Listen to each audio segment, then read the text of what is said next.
والتين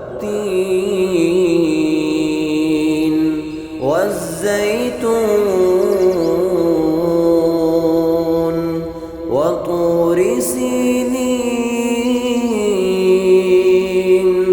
وهذا البلد الأمين